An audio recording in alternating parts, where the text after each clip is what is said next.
Hello everyone, welcome back to Fun with Shapes. Today we're gonna make one animal with two very big eyes. An owl. Let's get started.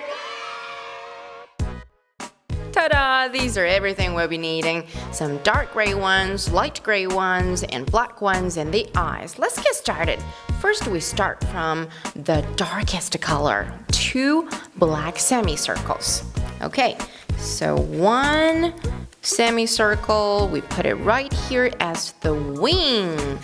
And then the other semicircle, we put it right here. That's the other wing. One big circle as the head. Ta-da!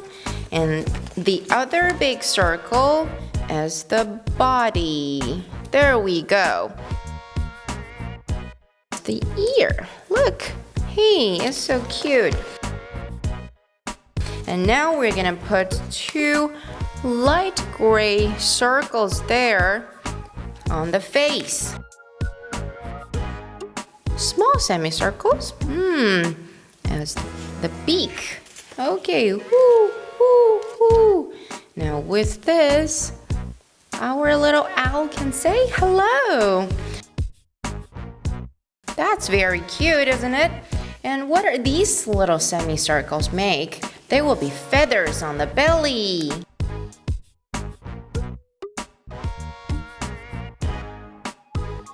Hey, scratch, scratch, scratch. Woo, woo, woo, woo. Owl. This is our owl. Look, it's so cute. Stroke, stroke. I like my owl. And do you like your owl? Good job. See ya.